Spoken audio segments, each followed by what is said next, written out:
We're going to convene this subcommittee today to discuss China's role in the Middle East. Thank our witness for being here today, as well as my colleagues.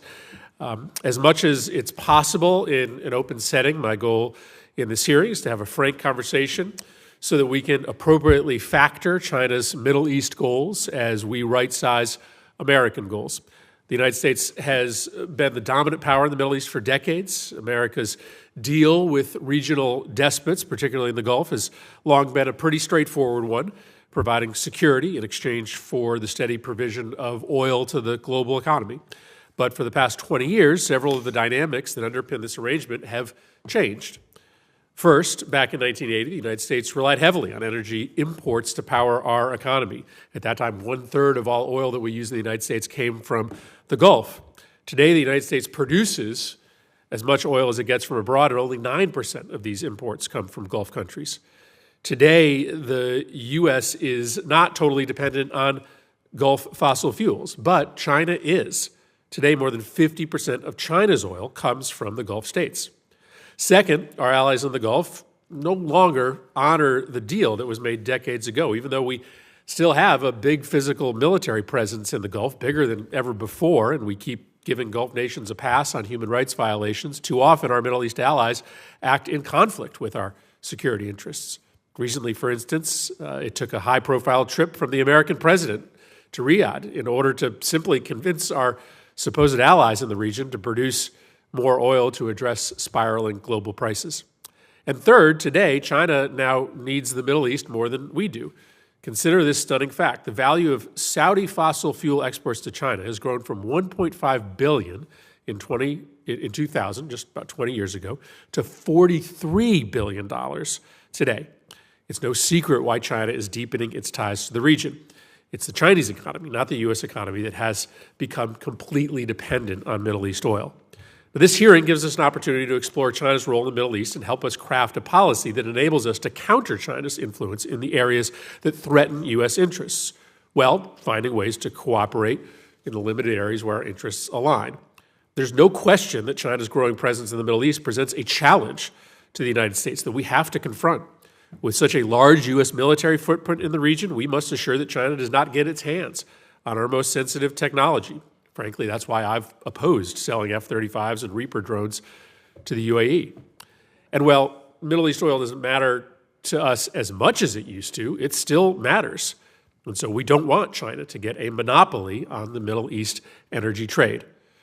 But China is also an attractive partner to dictators in the region who are looking for more tools of repression and surveillance that the Chinese have perfected. As the world's leading human rights and democracy defender, the U.S. should push back on the spread of these tools of repression. But at the same time, I hope this hearing considers whether it's worthwhile to approach every Middle East issue through a lens of U.S.-China competition. For example, China's recent sale of armed drones to Saudi Arabia does not mean that we should rush to provide those drones ourselves. The Saudis have a clear record of misusing such weapons against civilians in Yemen, and we're right to distance ourselves from these abuses. In addition, Chinese investments into the vanity projects, shining new cities for Egypt's President Sisi and the Saudi Crown Prince, they pose questionable returns for investors. There's no compelling reason why the United States should be seeking to counter China's investments in these projects with our own funding. And of course, there are limited areas where China and the U.S. share interests. We shouldn't ignore them. For example, both China and the United States have a shared interest in securing shipping lanes in the Gulf. Both benefit from an Iranian nuclear deal to avoid proliferation. And both the United States and China benefit from stability in the region.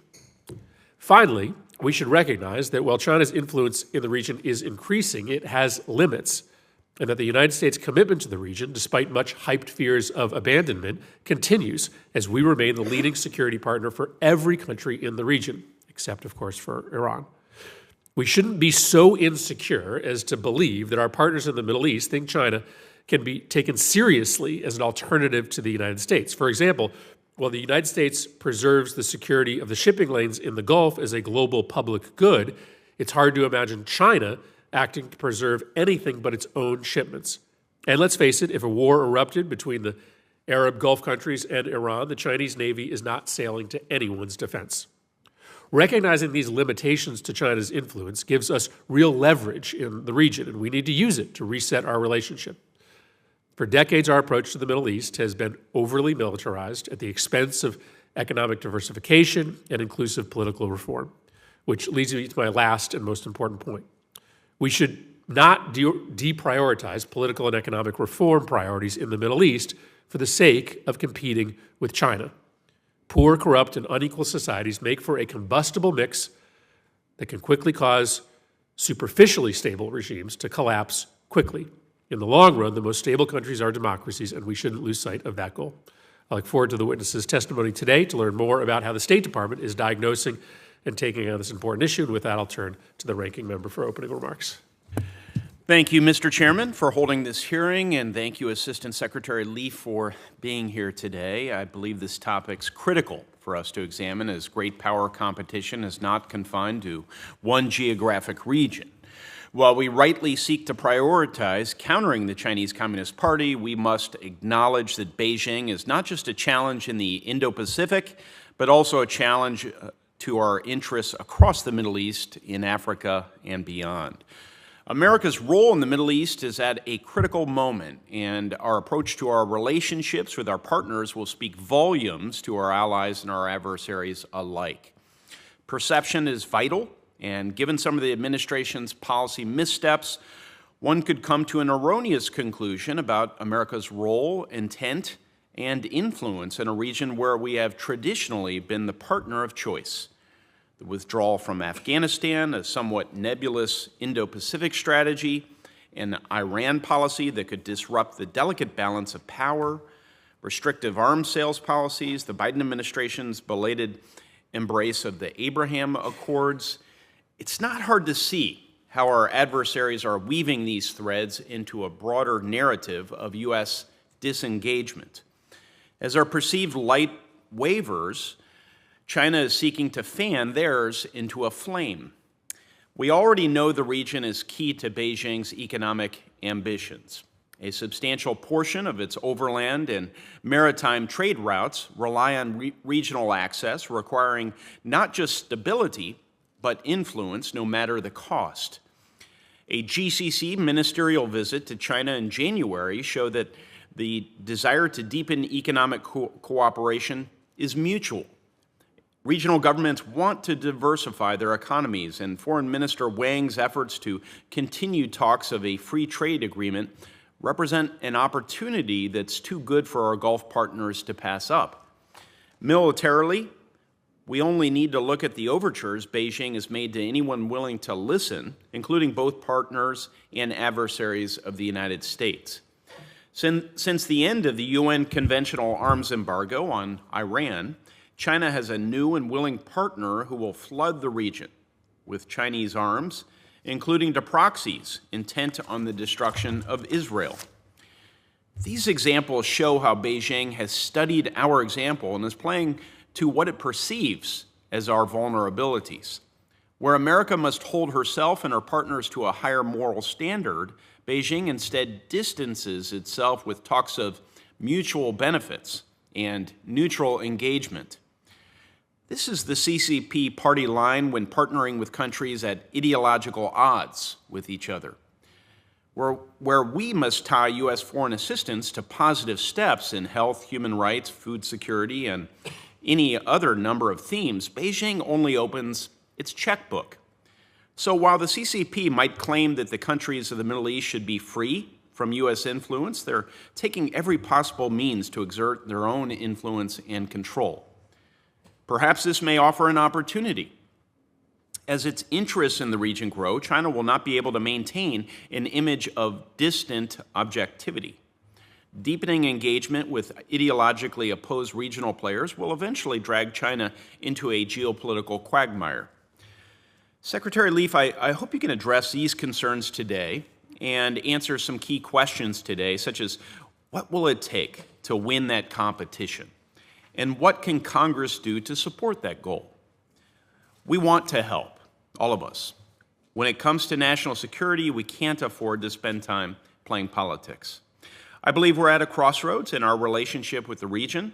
The steps we take now will determine if the administration's actions will permanently alter the geopolitical landscape or reinforce why America has been a stalwart and dependable ally of choice to our allies there for over 70 years. I'm pleased that we're here to discuss such an important issue. Thank you, Mr. Chairman. Thank you, Senator Young. It's now my pleasure to introduce the Honorable Barbara Leaf, Assistant Secretary of State for Near Eastern Affairs. Assistant Secretary Leaf assumed that role in May 31st of this year after an interminably long confirmation process. She has served as Special Assistant to the President and Senior Director for the Middle East and North Africa at the National Security Council, previously served as our ambassador to the UAE, which is, I think, where I first met Secretary Leaf, and various other high-level positions both in Washington and abroad, including Rome, Sarajevo, Cairo, Tunis, and Jerusalem. Ambassador Leaf, we welcome you to the committee. We ask that you limit your opening remarks to about 5 minutes, and the rest of your testimony will be submitted for the record. Chairman Murphy, Ranking Member Young, members of the subcommittee, thank you for this opportunity to share our assessment of the People's Republic of China's activities in the Middle East and North Africa. But let me first convey, on behalf of the Secretary and the Department of State as a whole, our deepest condolences on the tragic loss of Congresswoman Walorski and her 2 staff members yesterday. It was shocking, and indeed our prayers and our thoughts are with the families and loved ones. As we assess China's influence in the region today, in those areas that matter most to our national security, we retain a clear advantage. And that's due to a long legacy across administrations of U.S. leadership on crucial issues of security, conflict resolution, and engagement with partners over the decades on all the issues that matter most to the peoples of the region. The PRC's economic ties with the region, however, as you both noted, reveal growing influence that requires our scrupulous attention and action. In 2000, PRC trade with the Middle East and North Africa was about $15 billion. By 2021, it had reached $284 billion. That jump was driven in no small part by China's voracious appetite for the region's energy, as well as its quest for markets for its exports in the region and beyond. It remains in our national interest as the leader of the global economy to ensure the region's the energy supply reaches world markets and that sea lanes remain open and secure. The PRC has shown neither desire nor the capability to assume that role, and frankly, nor should we want it to. My concern with this economic trajectory lies in 2 critical areas, and then there is a third set of issues on which we must remain vigilant. First is the PRC's unfair or unsavory practices in attempting to leverage its investment and trade, especially in critical areas of research and technology, to increase its global edge unfairly.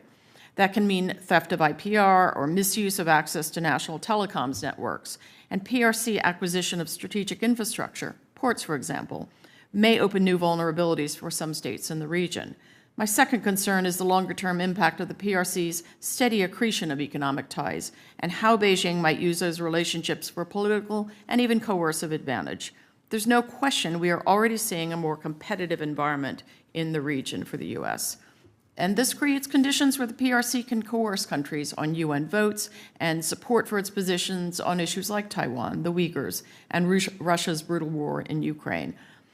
Third, and importantly, while China's current military engagement in the region is relatively limited, there is clear potential over the longer term for economic relations to morph in the direction of more robust defense relationships as the PRC markets its military hardware aggressively.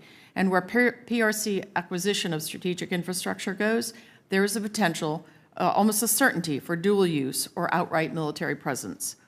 As President Biden underscored last month in Jeddah, this administration advancing aggressively an affirmative framework for America's engagement in the region, de-escalating regional conflicts, enhancing our partnerships for collaborative work on issues that affect the whole region, and promoting regional integration in economic, political, and security terms, and that includes Israel.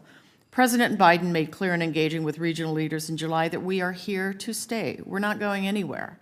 And we're certainly not going to leave a vacuum in the Middle East for Russia or China or Iran, for that matter, to fill.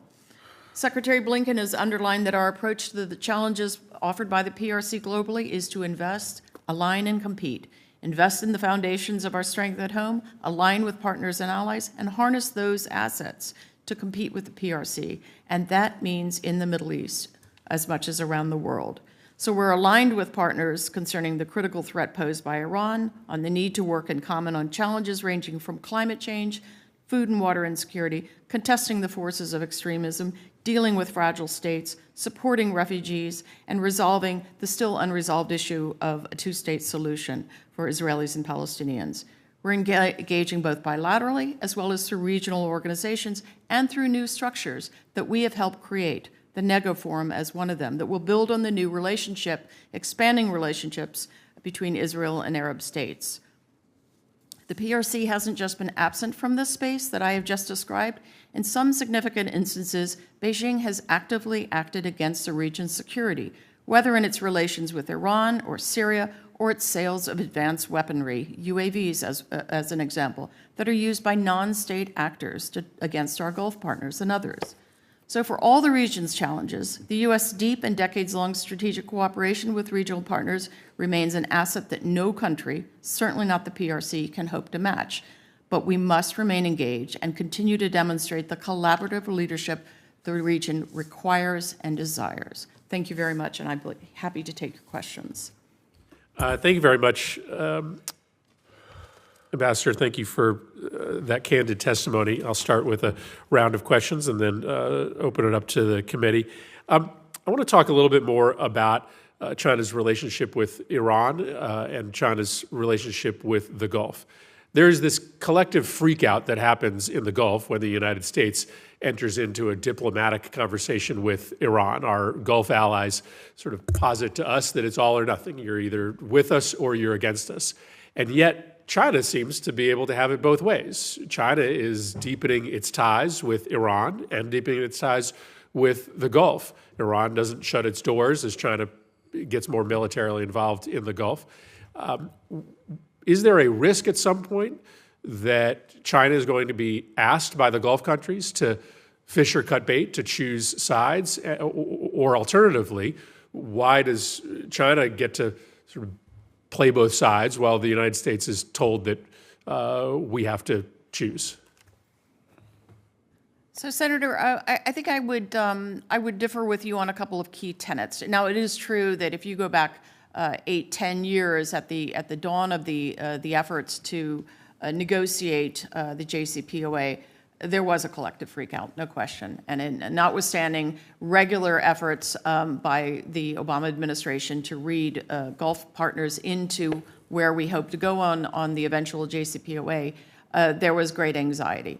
I would not say that anxiety is missing as such, but it is the Gulf countries are very focused on the regional dimension of what Iran is doing, and this visit that I just spoke to by the president is the punctuation point of a body of work for the past year and a half, and will provide forward momentum on further such work that goes to assisting our partners with their self-defense, bolstering their resiliency, and networking more deeply in security, defense, intelligence terms, their ability to deal with the threats emerging from Iran's provision of arms to proxies. It is an irony, I'm the first to say, that those UAVs that these proxies use, they're Chinese. Now, they're not provided by the state, but the state does not attempt to curtail that flow. I see the Gulf states in terms of, they have taken a different approach to Iran. They themselves have channels with Iran to manage those relationships. We have encouraged those diplomatic conversations. Are they going to hold China to account? I look forward to that day because, frankly, China is getting away with murder in some terms. Let me present to you an argument that I find compelling but not persuasive, but I think it's important for us to talk about. And that is this. As China becomes more dependent on exports from the Gulf relative to U.S. dependency, some would suggest that China should, in fact, pick up more of the tab for regional security. Security of the Gulf, frankly, may matter more to them than it matters to us, and yet we pick up almost all of that cost. They have a bigger military presence today than they did, but it is still our guarantee in the region that matters. So is there any constructive role that China can play with respect to regional security, or should we view this as a zero-sum game? Any increase that China has with respect to military cooperation or partnership in the region is a loss to U.S. national security interests? To be quite frank, as I said earlier, I would not want to see China pick up the role that we have had for almost 80 years in securing sea lanes and the flow of commerce and energy supplies for the entire global economy. It's a big job. It's a big responsibility. I'd rather it be on U.S. shoulders than Chinese shoulders, because that puts the dependency of our own Asian partners at risk. In terms of those energy supplies. There is a constructive role. China could play a constructive role vis-a-vis Iran, but they don't. Yeah, China could play a constructive role. They aren't, which is why I find your argument persuasive, but I think it's important to have the conversation. I'll have other questions for a second round, but we've got members waiting to ask questions, so I'll turn it over to Senator Young. Thank you. China has cemented itself, picking up on the chairman's many questions related to Iran and its relationship with China. China cemented itself as one of Iran's most reliable allies. Iran's foreign policy agenda has focused on strengthening an axis of resistance, which means support from another power is vital. Chinese oil producers have provided Iran an economic lifeline as it attempts to circumvent U.S. sanctions. They provided diplomatic cover for Iran as it accelerates its nuclear program and violates its obligations to the IAEA. And they've signed cooperation agreements that seek to bring their countries closer together economically and militarily in coming years. Failing to stand up to China will hamper our long-term efforts to prevent Iran from acquiring a nuclear weapons capability. We can all hope for that. A few questions along these lines. For starters, can you update me and my colleagues on the current status of China's purchases of Iranian crude oil? Senator Young, I don't have those precise figures. I will get them for you. But what I can say to this issue, we have just rolled out a third set of sanctions on entities that are trafficking in these goods. We did so on August 1st. We did a previous round in July, and you will see an increasing tempo of these sanctions. But I will get you those figures. Thank you. As it relates to those sanctions, what steps are being taken to ensure stricter compliance with those sanctions and preventing Iran from using China to circumvent pressure? This is an issue of work between the State Department and the Treasury Department, Department of Treasury, OFAC, and it is ongoing. It is, there is quite a bit of work being done on an ongoing basis to illuminate the map and then to go after those targets. Maybe we could get an update from OFAC or state, whomever.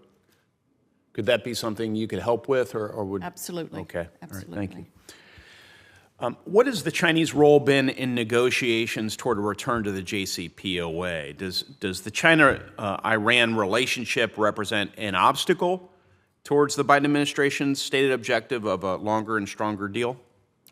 So I would say that it has been constructive within the bounds of the P5+1 efforts. China has been clear that it would like to see Iran and the U.S. resume compliance for compliance approach, resumption of the JCPOA. I think my concern goes as much to how China does not pressure Iran at the appropriate points when we see kinetic activity and where we see clear evidence that Iran is providing lethal aid, resources, et cetera, to proxies in the region that are extraordinarily destructive. But within the bounds of the P5+1, they have been reasonably constructive.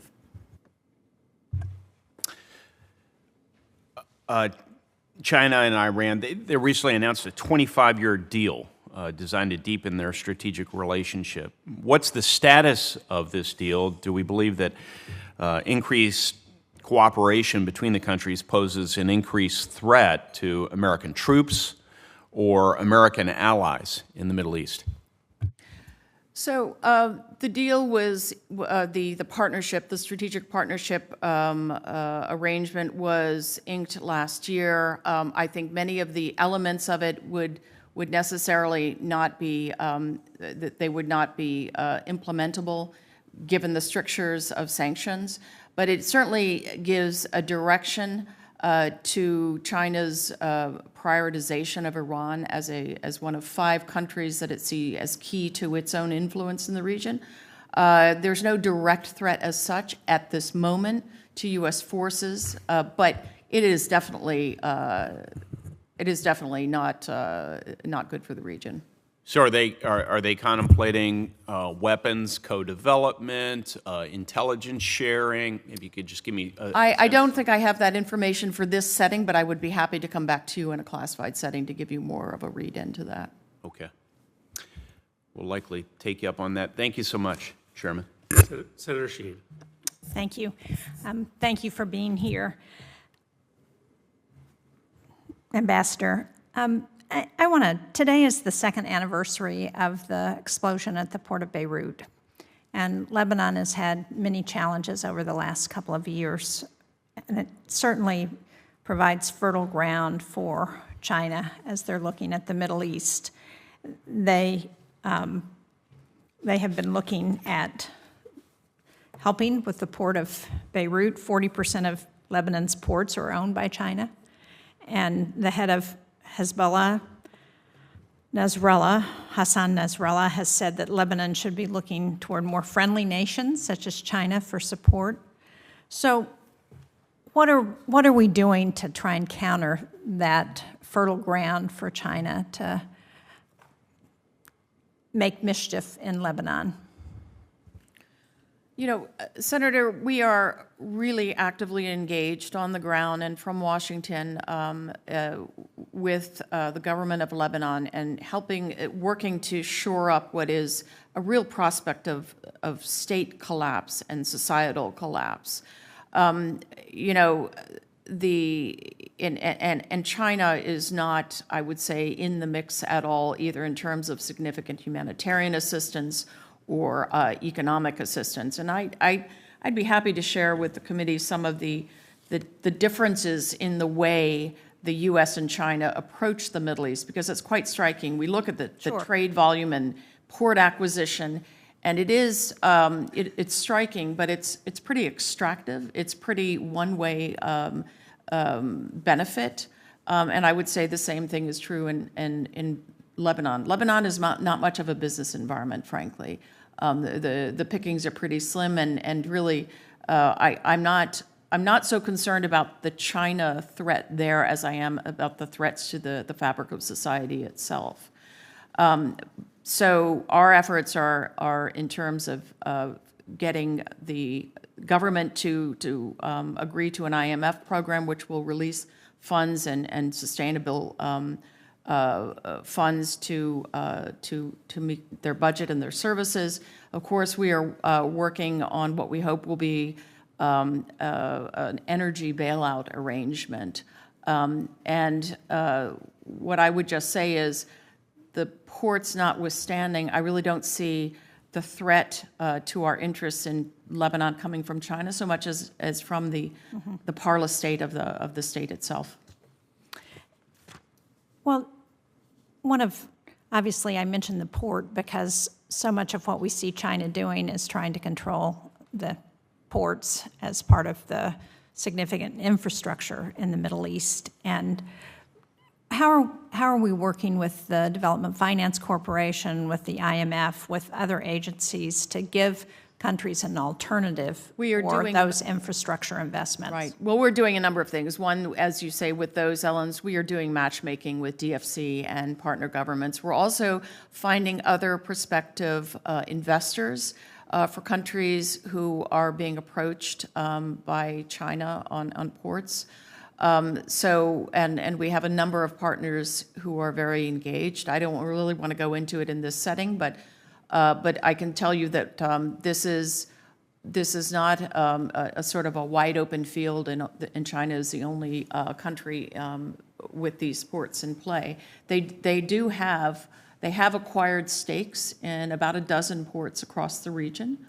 But I would also say the other piece of this is that we are in regular discussions with governments about the risk factors attendant to strategic infrastructure being bought up either in part or in whole by even private sector, Chinese private sector actors, let alone state-owned enterprises, because of this military-civilian fusion and the plethora of laws, Chinese laws that require Chinese private sector as well as state-owned enterprise to basically give access to their intelligence and to their military. So we have lit that up for a number of countries, and it has been persuasive. Well, I think helping us to better understand how we're working in those areas is helpful, because I remember a conversation Senator Murphy and I had with a former Prime Minister of Greece several years ago when China was investing in the port of Piraeus. And he said, you know, well, we went to the EU and the EU couldn't help us, and we came to you all and you wouldn't help us. And so the Chinese offered help. So I do think we've got to be very clear that we have to help countries have some alternatives to what's being offered by China. Senator Murphy, if you'll allow me to finish responding, we see absolutely eye to eye with you on that, Senator. And we are very engaged both in lining up alternatives, but to really illuminating the risk factors. And I think going back to the issue of Greece and a number of countries around the world, yes, that was sort of the going-in proposition. Why would you turn away free money? I mean, what's not to love about an investor coming in, except the other side of that investment? You know, there has been debt financing issues around the globe, but there are sovereignty issues.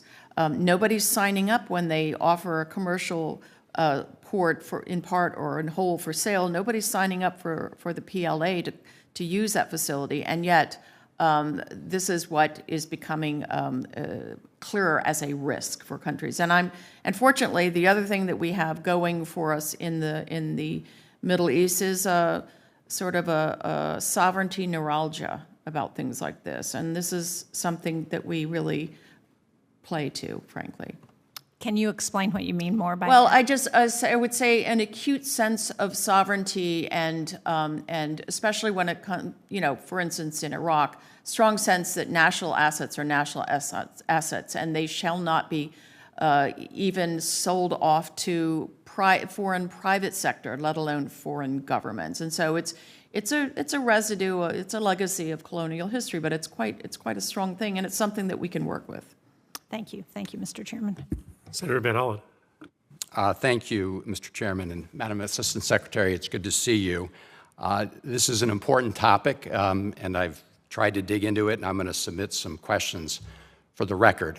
But I want to use my time to discuss a couple issues regarding Americans detained in Iran, an American lawyer recently detained in the UAE, and what you're doing to get to the full truth and accountability in the shooting death of an American journalist in the West Bank, all part of your jurisdiction.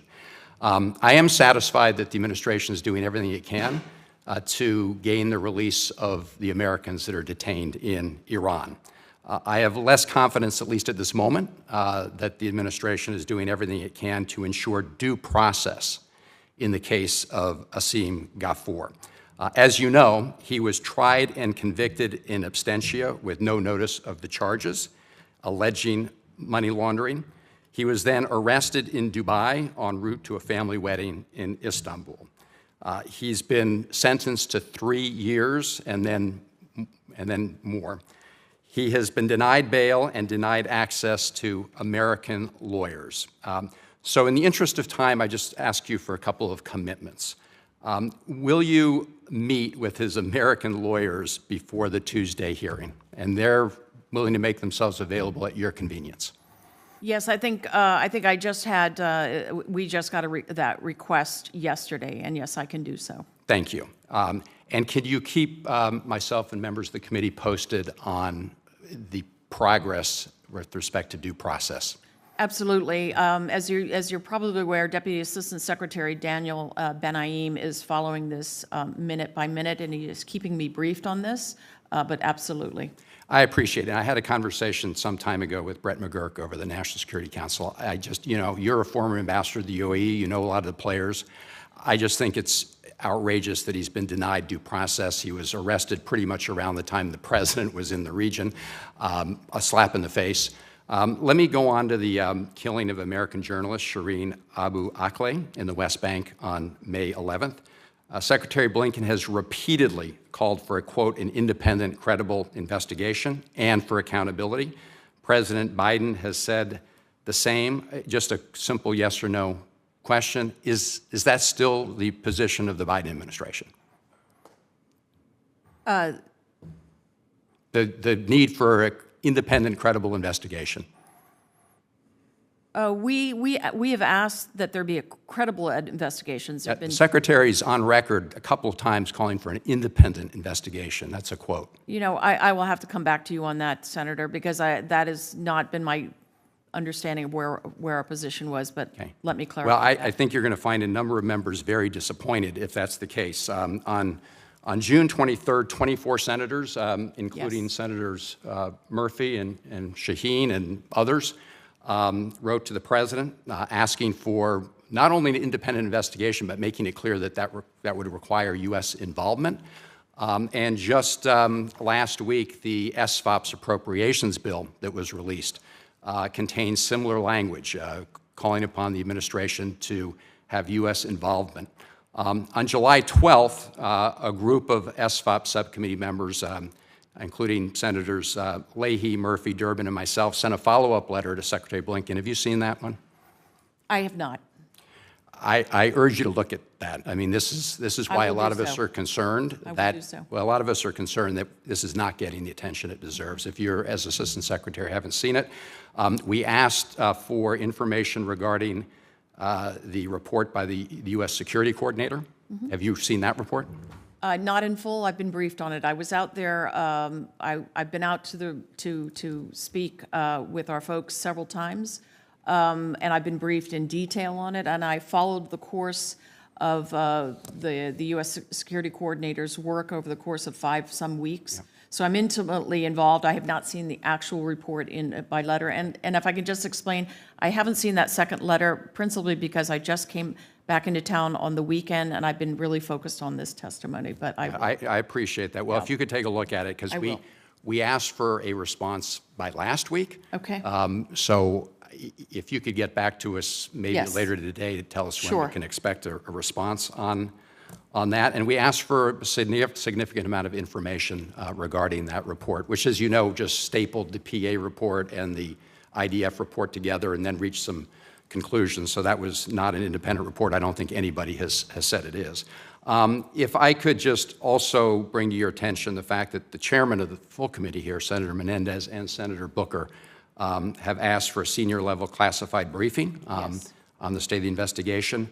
So look, I am concerned that the administration is not giving this the attention it deserves. The Secretary says things like an independent investigation, which he did say, and we've called for accountability about an American journalist who got shot and killed.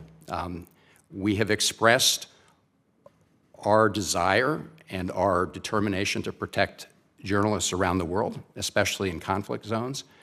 And this is a journalist who was wearing full press regalia at the time she was shot and killed.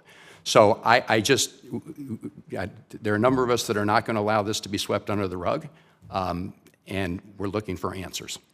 Thank you, Senator. I completely take all of your points. I can tell you the Secretary had a lengthy discussion with Defense Minister Gantz. I want to say it was a week ago, and he has been pressing for accountability. But I will be happy to come back to you on all of these issues you raise. Well, thank you, and thank you, Mr. Chairman. I would just say an independent report does not include a PA report, and an independent report does not include an IDF report. That's why members of this committee have asked for American involvement in the investigation. Thank you, Mr. Chairman. Thank you, Senator Van Hollen. Let me just confirm that I share Senator Van Hollen's concerns about both getting that independent report, but also seeking accountability for the death of Shireen Abu Akleh, and also his concerns regarding the effort to secure due process for Asim Ghafoor. So I appreciate your commitment to be attentive to both of those matters. I actually want to stay, we'll open up for a second round. There may be a couple other members who come seeking recognition as well, but I actually want to stay on UAE for a moment. The Abraham Accords were a success, a victory for stability in the region, but they didn't exist in a vacuum. There were commitments that were made in coordination with those accords that should cause us concern. One of those commitments was the sale of F-35s and Reaper drones to UAE. The Trump administration rushed into that sale without doing the due diligence, and if they had done the due diligence, they would have figured out that there was real risk of appropriation of U.S. Technology by China. And that is, I imagine, why we have seen a suspension of that sale by the Biden administration. I understand there's a limit to what you can say in an open setting, but I think it's important for us to understand at a basic level why there are concerns about the choices that UAE has made. I mean, at essence, what they did was choose China's 5G technology over the F-35. And so maybe you can talk for a moment about the threat to the compatibility of Gulf defense and U.S. systems if our allies continue to make decisions to more fully integrate themselves with Chinese technology.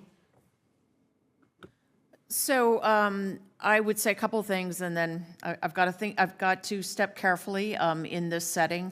But you're right. There was a complex of issues attendant to that prospective sale that were sitting on the desk, as it were, when the administration came into office, and it was one of the first issues on which the administration had to grapple. And frankly,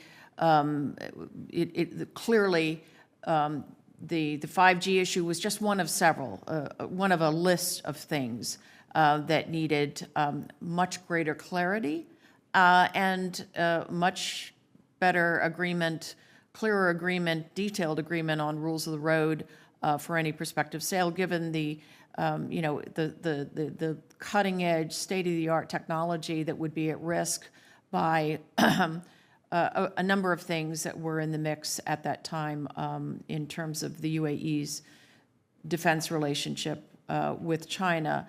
So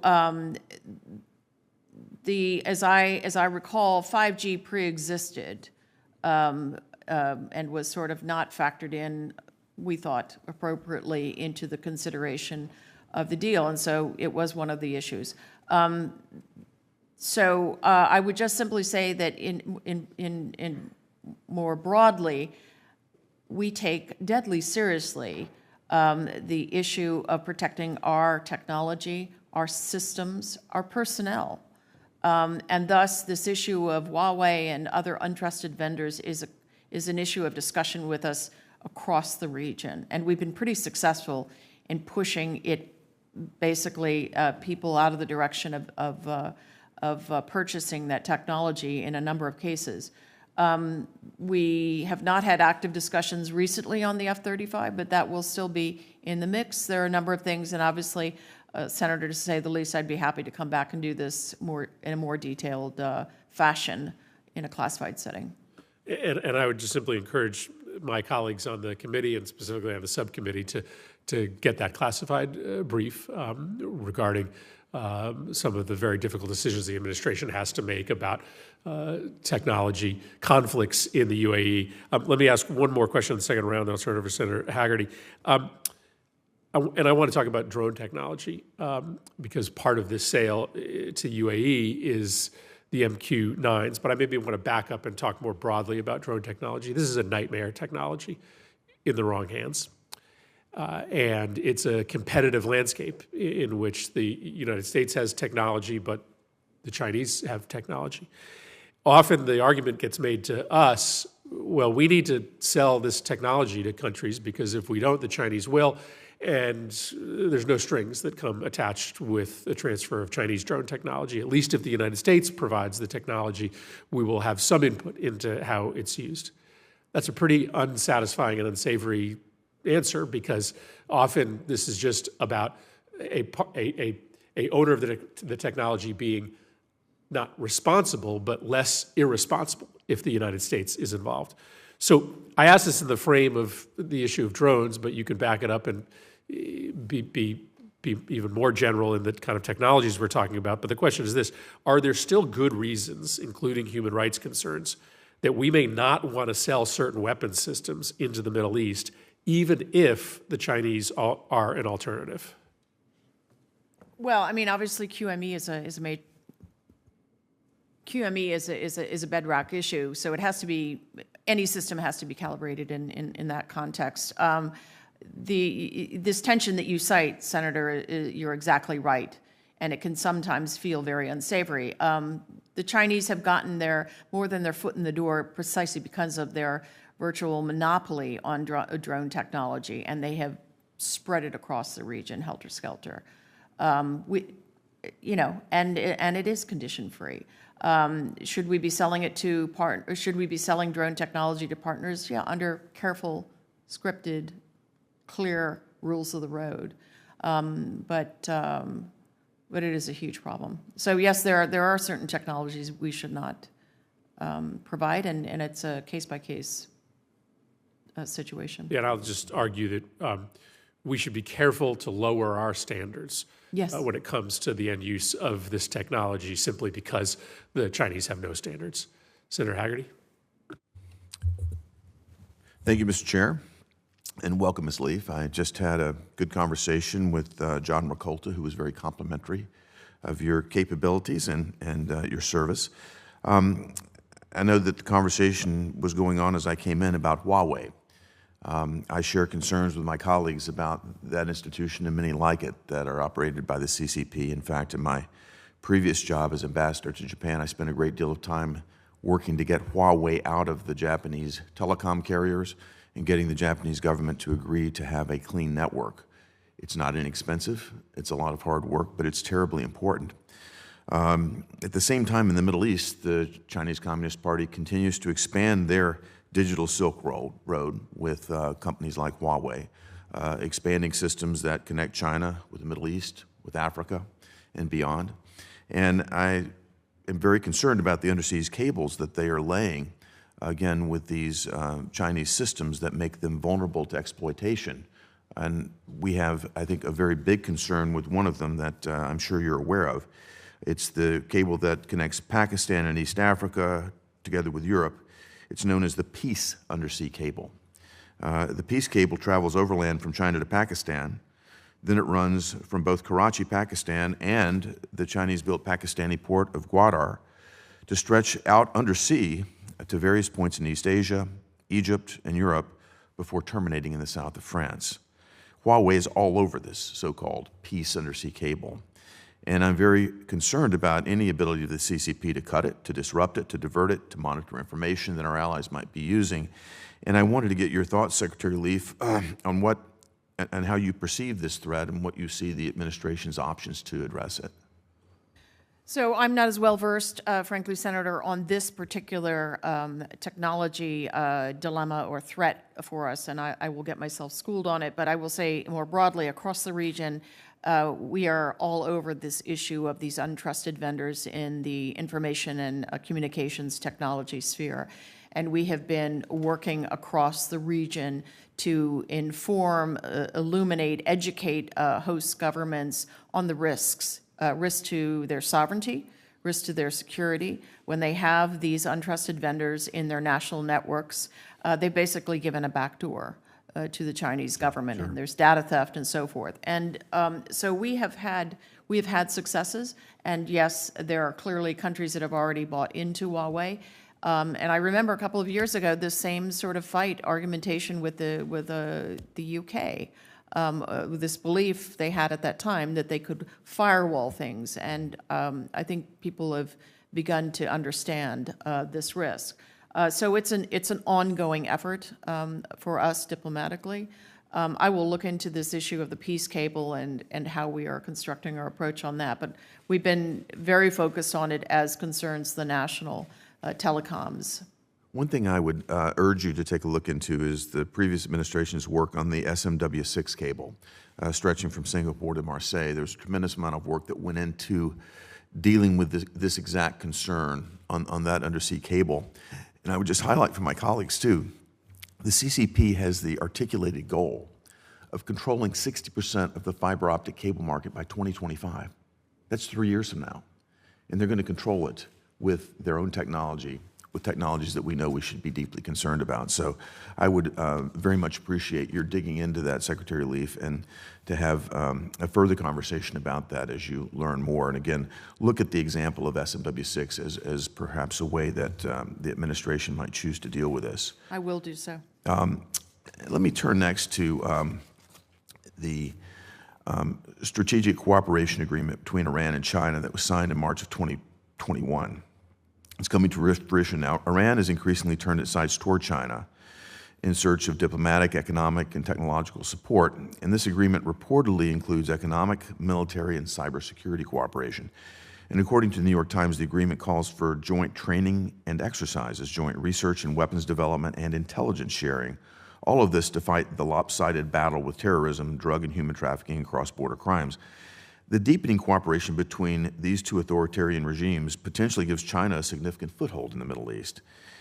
Secretary Leaf, do you agree that this sort of long-term strategic agreement that China struck with Iran poses a significant threat for the United States and our national security interest?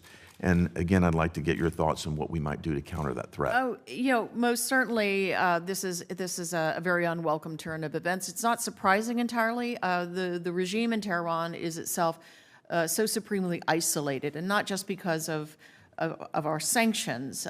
It's isolated because of its own actions, its own predatory, destructive behavior within its near abroad as well as the larger region. So it has, members of the regime have long sort of flirted with the idea that simply turning east, as it were, would allow them to evade all these problems. And so that's the logic of the engagement. And for China, of course, China takes an approach. It has, I think, 5 such strategic partnerships, and obviously, to the degree to which Tehran feels it has this anchor in a great power, it doesn't bode well. It's certainly an issue of concern, and what we have to do is, again, the hard diplomatic work, the defense work, the security cooperation, intel cooperation with all of those neighbors, but not just the Gulf countries. I mean, this was the logic of the president's visit, going to Israel, meeting with the GCC plus Iraq, Jordan, Egypt, really demonstrating, again, U.S. leadership and a sort of an affirmative and collaborative leadership with these countries on the range of issues. It does illuminate rather starkly the way China goes about its business in the region, and it is not to the region's good. Yeah. Thank you, Mr. Chairman. Thank you. Senator Young, second, or actually, I know Senator Shaheen, I guess you have second round. Well, thank you, Mr. Chairman. I will be quick, and actually, my question is really off the topic, but I would be remiss if I didn't take this opportunity, since you were before us, to ask you about what's happening in Iraq and the unrest there and what we're doing to try and help stabilize that situation. Iraq is a consuming issue of concern for us. We in the Department of State, at the National Security Council, Department of Defense, are in constant engagement with Iraqi leaders. I was on the phone yesterday with our ambassador in Baghdad. And, you know, we are taking in one sense, and against the abjuring the invitations of various leaders for us to get into the fray and for us to sort things out and for us to put the thumb on the scale in this standoff over government formation. And that's not something we're going to do. And at the same time, we are really leveraging relationships and providing good counsel, and above all, counseling these blocs. The Kurds are in an impasse, as you know, which is part of the whole puzzle. Right. And then you've got a standoff between Sauder and the framework, the coordinating framework. What we want to see above all is no resort to violence. And there was a very tricky 48-hour period there. We are messaging aggressively. I will go out there probably in September to do some more work. But it's an issue, it's a set of issues of consuming interest to us. And we want to do the kind of engagement that puts the responsibility squarely on Iraqi shoulders to manage and to make decisions. Well, I certainly agree with that. Obviously, this is a country where America has spent a lot of blood and treasure, and I think there are a lot of people in this country who care very deeply about what happens in Iraq, and I'm glad to hear that we are engaged.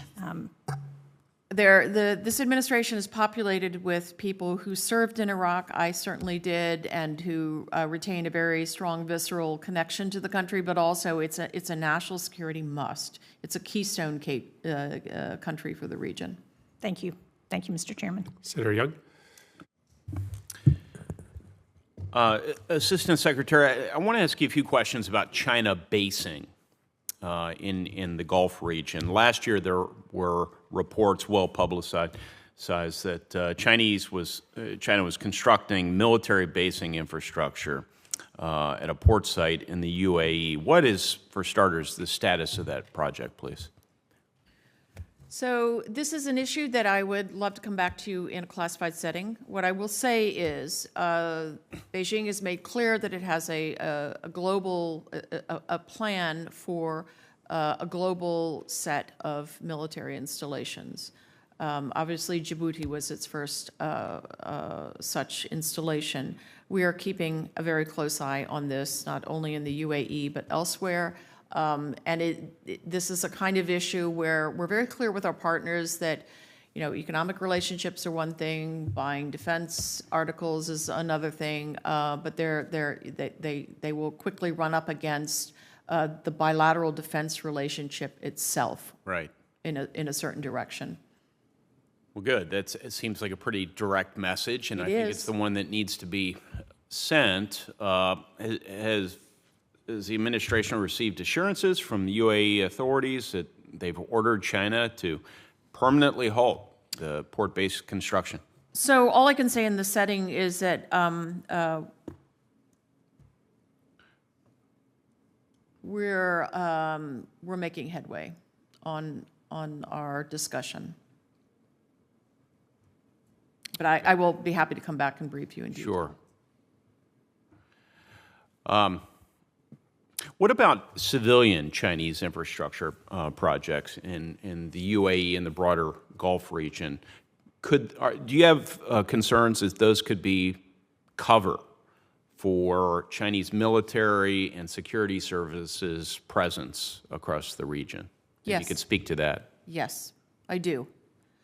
In the sense that, as I said earlier, these whether it's a part or in whole, purchase, investment, et cetera, it offers an inroad, and by Chinese law, must offer potential use by Chinese intelligence and military.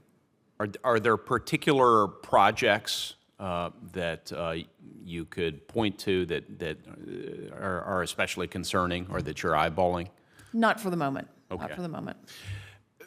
The Wall Street Journal recently reported that China sought to establish a military presence along the African coast. In Equatorial Guinea, for example, the effort was only rebuffed at the urging of U.S. officials. Given its Atlantic coast and its role as both a geographic and economic gateway to both European and African markets, do you anticipate attempts from Beijing to do the same in Morocco?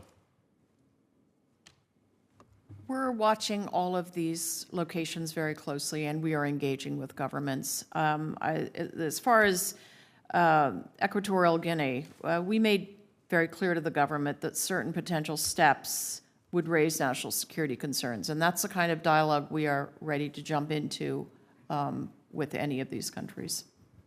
Okay. I've got about 80 seconds left, and I'm going to stay under the time threshold here. But every plebe at the Naval Academy, one of the first things you learn are the various choke points around the world, right?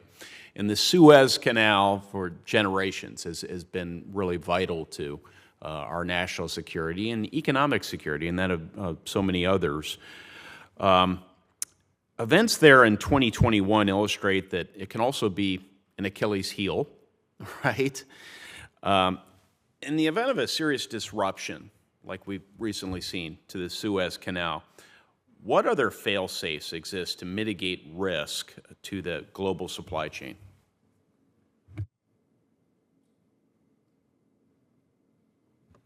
Okay, I'm going to have to take that one back for some scrutiny, because if you're talking about, blockage of the Suez Canal, I mean, obviously, the Department of Defense has many tools at its disposal. In fact, the department and others were involved in unblocking the canal. Yeah.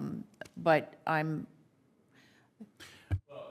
bring it up in this context because it's important to China's trade routes in Europe and Africa, so it's kind of the thematic nexus, but yeah, that's fine. Thank you. Senator Hagerty, a second round? Nope. Two final questions. While we have you before the committee, just two non-China related questions for the record. Can you give us an update on the status of proximity talks with Iran relative to the JCPOA? I know we talked about it in the context of China's role, but I think it'd be good for the committee to get an update on where those discussions stand more broadly. Yes, so as you may have seen, Special Envoy Malley is in Vienna. He has gone forward for at the invitation of High Rep Morel, who has put a package out that is largely the package that we last saw in March. So Rob is going to go forward to hear where the Iranians come out on this. We are where we've been for some months. We are not interested in discussing extraneous issues, which the Iranians keep trying to introduce into the discussion. So we'll have a better sense over the next day or so where things come out, and I'm sure Rob would be more than happy to come up and give you a briefing. And lastly, news came out yesterday that OPEC Plus approved a pretty meager increase in oil production. They had announced earlier that they would be increasing production by 650,000 barrels a day. Yesterday, they announced that increase for September would only be 100,000 barrels. And most global oil and energy economists suggest that simply won't move the needle on global prices. What do you make of that announcement? So, Senator, I know this is an ongoing discussion between members of the administration and members of OPEC. This is, I think, a first bite at the apple, but more these discussions will continue. I know some of the states have said that they're up against, they're running out of headroom in terms of further production, but it is an ongoing discussion. Okay, thank you very much for your time today. We are going to keep the record open for members to submit questions for the record until close of business, 5 o'clock tomorrow. And with that, we thank you for your time, and this hearing is concluded. Thank you.